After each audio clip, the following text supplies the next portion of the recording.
تو پاکستان کے عوام کہاں جائیں جب ڈاکٹرز یہاں پر نہیں ہوں گے؟ چلے جائیں گے۔ پیرامیڈیکل اسٹاف ہے پاکستان کا، پیرامیڈکس بہت اچھی صلاحیت کا حامل یہ لوگ ہوتے ہیں، اور میں یہ بھی کہنا چاہتا ہوں کہ جب آپ پیرامیڈیکل اسٹاف کی تذلیل کرتے ہیں، ان کو برا بھلا کہتے ہیں، تو ظاہر سی بات ہے کام آپ کو ان سے لینا ہے۔ ان کی جو کمی ہے، جو کوتاہی ہے، جو غلطیاں ہیں، اس کو ٹھیک کرنا چاہیے، ایڈمنسٹریشن صحیح ہونی چاہیے، لیکن کسی کی تذلیل نہیں کرنی چاہیے۔ اور پھر آپ جب لوگوں کو تنخواہیں کم دیں گے، آپ ان کو جو ہے وہ سہولتیں نہیں دیں گے، ایڈ ہاک پہ رکھیں گے۔ اور مجھے تو جب یہ پتا چلا کہ پنجاب بڑا یہ لوگ تاثر دیتے ہیں کہ ہم تو بہت کوئی کام کرنے والے لوگ ہیں اور ہم نے تو یہ کر دیا اور وہ کر دیا، یعنی ڈیلی ویجز پر آپ ڈاکٹرز کو اپوائنٹ کر رہے ہیں کہ دہاڑی دار مزدور بنا کر ان کو کہتے ہیں کہ آپ کام کریں۔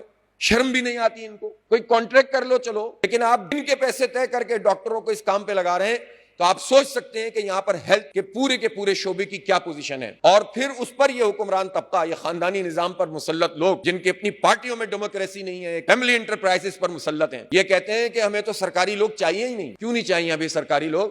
پھر آپ کس لیے سرکار میں آ کر ہم پر مسلط ہیں جب آپ سارے شعبے بیچنا چاہتے ہیں، آپ اسپتال بیچنا چاہتے ہیں، آپ تعلیمی ادارے بیچ رہے ہیں، آپ جو ہے وہ تمام جو گورنمنٹ انٹرپرائزز ہیں ان کو فروخت کر رہے ہیں، تو آپ کس لیے حکومت کرنے کے لیے ہم پر مسلط ہیں؟ تو اس لیے یہ کوئی طریقہ نہیں ہے نظام کو چلانے کا۔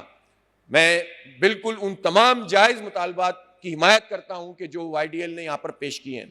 ان جائز مطالبات میں ایک تو انکوائری ہونی چاہیے ساریوال کے پورے واقعے کی، اور معافی مانگنی چاہیے چیف منسٹر کو پوری قوم سے، جو انہوں نے پروفیسرز، ڈاکٹرز، جو سرجنز ہیں ان کی جو ہے وہ توہین کی ہے۔ دوسری بات یہ کہ جاب سیکیورٹی ہونی چاہیے، اور ان کو پراپر ان کے جو مشاہرے ہیں، ان کی تنخواہ ہے، ان کی سیلریز ہیں، اس میں اضافہ ہونا چاہیے۔ ایڈ ہاک سسٹم ختم ہونا چاہیے۔ ڈیلی ویجز تو کسی صورت میں قابل قبول نہیں ہے۔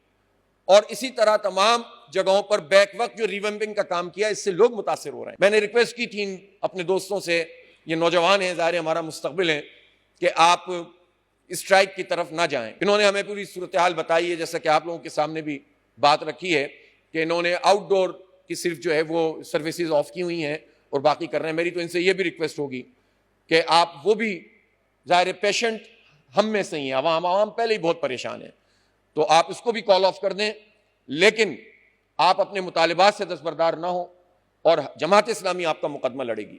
اور اس لیے نہیں کہ ہم کو یہ پارٹی پالیٹکس کر رہے ہیں، آپ جانتے ہیں جماعت اسلامی عوام کے مسائل پر جینوئن آواز ہے۔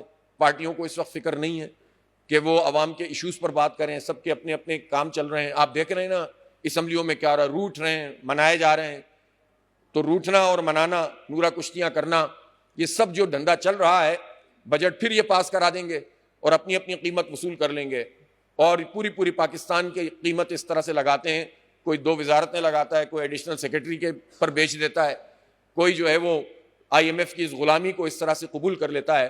تو ان پارٹیوں میں تو دم نہیں رہا۔ پاکستان کے لوگ کیا کریں؟ یہ بجلی کا بحران، یہ گیس کا بحران، یہ پانی کا بحران، یہ ٹیکسوں کی بھرمار، یہ بجلی کے بم جو گر رہے ہیں، اس پر لوگ کہاں جائیں؟ ظاہر سی بات ہے کہ جماعت اسلامی لوگوں کو تنہا نہیں چھوڑے گی۔